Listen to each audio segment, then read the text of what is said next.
ನಮಸ್ಕಾರ ಎಲ್ಲರಿಗೂ welcome back. ನಾನು ಮಂಜು, ನೀವು ನೋಡ್ತಿದ್ರಿ ಮಂಜು ಸ್ಟೋರೀಸ್. ಫ್ರೆಂಡ್ಸ್, IPL 2024ನಲ್ಲಿ ಈಗ ಮುಂಬೈ ತಂಡದಲ್ಲಿ ದೊಡ್ಡ ಅಸಮಾಧಾನ ಮತ್ತು ಬಿರುಕು ಉಂಟಾಗಿದೆ ಅಂತ ಹೇಳ್ಬೋದು. ಇದರಿಂದ ರೋಹಿತ್ ಶರ್ಮಾ ಅವರು RCB ತಂಡವನ್ನು ಸೇರುತ್ತಾರಾ ಅಂತ ಪ್ರಶ್ನೆ ಇದೆ ಅಂತ ಹೇಳ್ಬೋದು. ಇದರ ಬಗ್ಗೆ ಸಂಪೂರ್ಣ ಮಾಹಿತಿಯನ್ನು ನಾನು ನಿಮಗೆ ಈ ವಿಡಿಯೋದಲ್ಲಿ ತಿಳಿಸ್ಕೊಡ್ತೇನೆ. ಅದಕ್ಕಿಂತ ಮುಂಚೆ ನೀವೇನಾದರೂ ನಮ್ಮ ಚಾನಲ್ಗೆ ಹೊಸಬ್ರಾಗಿದ್ದರೆ ತಪ್ಪದೆ ಸಬ್ಸ್ಕ್ರೈಬ್ ಮಾಡಿ, ಹಾಗೆ ಪಕ್ಕದಲ್ಲಿರೋ ಬೆಲ್ ಐಕಾನ್ ಪ್ರೆಸ್ ಮಾಡಿ ಆಲನ್ನು ಸೆಲೆಕ್ಟ್ ಮಾಡಿ. ಯಾಕೆಂದರೆ ನಾನು ಯಾವುದೇ ಕ್ರಿಕೆಟ್ ಬಗ್ಗೆ ವಿಡಿಯೋ ಮಾಡಿದ್ರೆ ನಿಮಗೆ ತಕ್ಷಣ ಬರ್ತೇ, ಅವಾಗ ನೀವು ವಿಡಿಯೋನ ಮೊದಲಿಗರಾಗಿ ನೋಡಬಹುದು.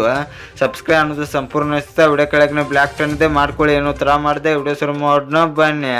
ಇನ್ನು ಫ್ರೆಂಡ್ಸ್, ಮುಂಬೈ ಇಂಡಿಯನ್ಸ್ ತಂಡದಲ್ಲಿ ಈಗ ಅಸಮಾಧಾನ ಮತ್ತು ಬಿರುಕು ಹೇಗೆ ಉಂಟಾಗಿದೆ ಅಂತ ನೋಡಿದರೆ ಫ್ರೆಂಡ್ಸ್, ನಿಮಗೆ ಗೊತ್ತೇ ಇದೆ, ರೋಹಿತ್ ಶರ್ಮಾ ಅವರನ್ನು ಮುಂಬೈ ಇಂಡಿಯನ್ಸ್ ತಂಡದ ನಾಯಕತ್ವದಿಂದ ಕೆಳಗೆ ಇಳಿಸಿ ಹಾರ್ದಿಕ್ ಪಾಂಡ್ಯ ಅವರಿಗೆ ನಾಯಕತ್ವವನ್ನು ನೀಡಿದ್ದಾರೆ ಅಂತ ಹೇಳ್ಬಹುದು.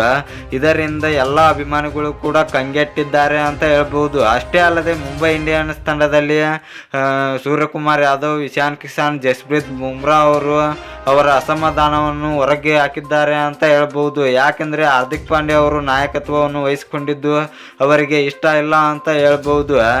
ಇದರಿಂದ ರೋಹಿತ್ ಶರ್ಮಾ ಅವರು ಮುಂದಿನ ವರ್ಷ IPL ಆ್ಯಕ್ಷನ್ಗೆ ಬರುವ ಸಾಧ್ಯತೆ ಜಾಸ್ತಿ ಇರುತ್ತದೆ. ಇದರಿಂದ ನಮ್ಮ RCB ತಂಡ ರೋಹಿತ್ ಶರ್ಮಾ ಅವರನ್ನು ಪಿಕ್ ಮಾಡುತ್ತದೆ ಅಂತ ಹೇಳ್ಬಹುದು. ಯಾಕೆಂದರೆ ನಮ್ಮ RCB ತಂಡಕ್ಕೆ ಒಬ್ಬ ಒಳ್ಳೆ ನಾಯಕ ಬೇಕು. ಅದಕ್ಕಾಗಿ ರೋಹಿತ್ ಶರ್ಮಾ ಅವರು ಆ್ಯಕ್ಷನ್ಗೆ ಬಂದರೆ ನಮ್ಮ RCB ತಂಡವನ್ನು ಟಾರ್ಗೆಟ್ ಮಾಡುತ್ತದೆ.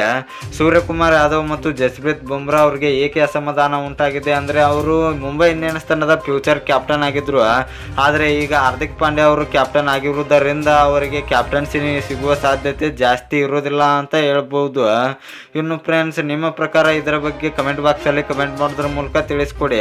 ಇನ್ನು ನಿಮಗೆ ಇದೇ ರೀತಿ ಕ್ರಿಕೆಟ್ ಬಗ್ಗೆ ಅಪ್ಡೇಟ್ಸ್ ಬೇಕಾದ್ರೆ ನಮ್ಮ ಚಾನಲ್ ಲೈಕ್ ಮಾಡಿ, ಶೇರ್ ಮಾಡಿ, ಸಬ್ಸ್ಕ್ರೈಬ್ ಮಾಡಿ, ಬೆಲ್ ಐಕನ್ ಆನ್ ಮಾಡ್ಕೊಳ್ಳಿ. ಕ್ರಿಕೆಟ್ ಬಗ್ಗೆ ಜಾಸ್ತಿ ಅಪ್ಡೇಟ್ಸ್ ಬರ್ತಾ ಇರುತ್ತೆ, ಅದಕ್ಕೆ ಸಬ್ಸ್ಕ್ರೈಬ್ ಮಾಡ್ಕೊಳ್ಳಿ. ನಮಸ್ಕಾರ ಫ್ರೆಂಡ್ಸ್.